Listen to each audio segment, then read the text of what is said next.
Autoline Daily is brought to you by Bridgestone, your journey, our passion, and by Dow Automotive Systems, improving durability and increasing design flexibility with Betamate structural adhesives at dowbetamate.com.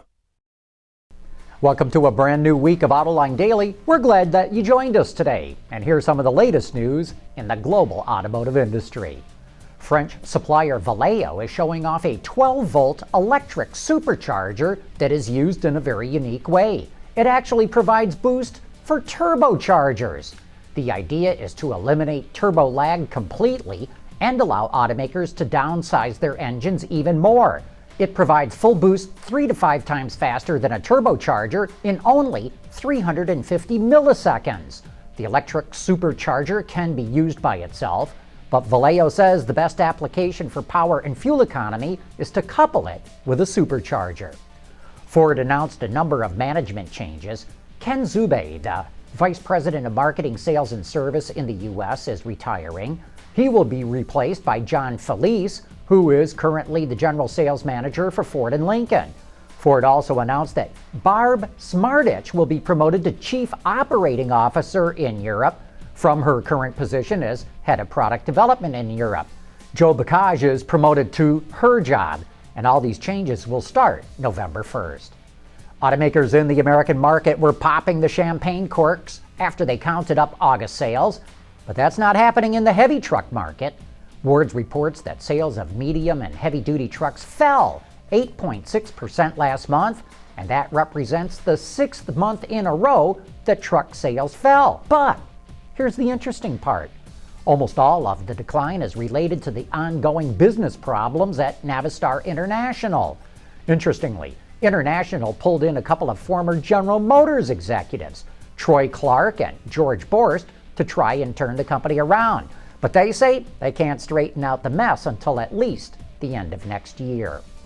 Renault is teaming up with VALEO'S, a company that builds EVs, for car-sharing programs in France, and of all places, Indianapolis. The two will look at collaborating on a 3-passenger EV with a range of 200 kilometers, that's about 124 miles, to be used for the car-sharing service. And Renault is also considering building VALEO'S 4-seat EV called the Blue Car to help meet demand. The new 2014 Jeep Cherokee comes out later this month, and we got our first drive-in one over the weekend. It comes standard with the 4-cylinder Tiger Shark engine, which is good for 31 miles per gallon on the freeway, and also has a new V6 engine that is based on the company's 3.6-liter. The base Cherokee starts at just under $23,000, all the way up to the Trailhawk edition, which has a different suspension setup that raises it by an inch. It also has unique wheels and tires for better off-roading and a locking rear diff, just to name a few of the special features. And that one starts at just under $30,000. We will have a full report on the 2014 Cherokee along with our driving impressions coming up soon.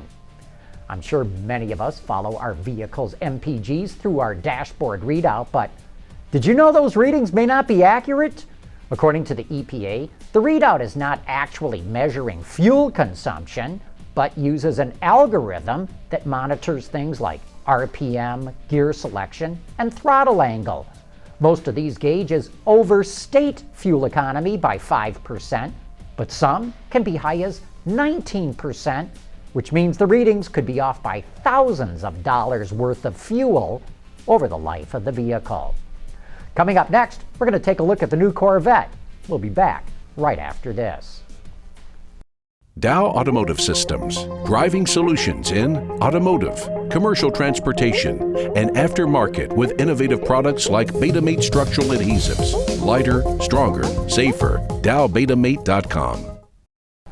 I'm sure by now most of us have seen the new Corvette Stingray and come up with our own thoughts and opinions about the car, but not many of us have had the chance to drive one.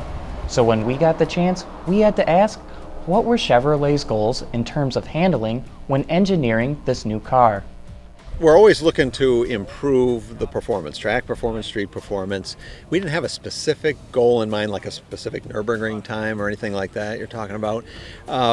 Traditionally, we want to expand the performance envelope, but I think on this car, we wanted to make that envelope a little more accessible. So not just pro-level drivers could drive the car at the limit, but everyday drivers could drive it at the limit. And it would be a quick learn, quick study on a track to get up to speed and feel like the car's comfortable even at the limit. So we've been refining our short long arm suspension that you find on race cars around the world for decades, basically generations of Corvette. That foundation hasn't really changed, but the fundamentals about the way we execute it have changed a lot. So for example, where the control arm's attached to the body, we have massively stiff attachment points where the metal is an inch thick, even more in places, and then ribs behind that to make it very locally stiff. The control arms themselves are much stiffer, so we got hollow lower control arms. New technology wasn't available last time we did a new Corvette. So in detail, it's a refinement of those things that help make the car overall feel more precise and easier to drive at the limit. After flying around in the Stingray, I must say that this car does make you feel like a race driver, even though, like me, you may not be one. But the fact that this car will be used by some customers as a race car really played a large part in the layout of the interior. Yeah, actually when we started the design process, we took the design team out to Milford. Actually, we all drove C6s around the course there. And it was a real learning experience for us, getting to be in that environment with a car that's that powerful and that capable. And it really changes your perspective on how you design an interior, because you realize what a high stress working environment this can be when you're really using the car to its full performance potential. We drove the cars ourselves, but we also got driven around by instructors and that was actually even better because they can really extract the full performance out of the car. So we're in the passenger seat with the instructor taking us around, and we're just getting thrown around and tossed around everywhere. And so after that, when we got back to the studio, we all realized, we got to figure some way around this. So we all started designing handles and things to grab onto inside the car. So now you can see in the final design, the kind of sweeping cockpit shape comes over to the passenger side. And there's a grab handle there to help kind of stabilize you in the car. And of course the seats are a huge element of that too, getting the stiff supportive seats to help hold you in place. Our test 2014 Corvette Stingray with the Z51 package came in at just under $72,000. And Chevrolet says that it's still on track for the cars to hit dealer showrooms later this year. Say, be sure to join us Thursday night for Autoline After Hours when our guest will be Tony DeSalle, the head of sales and marketing for Buick. So start thinking of the kinds of questions you'd like to ask about where Buick is going. And that wraps up today's report. Thanks for tuning in, and please join us again here tomorrow.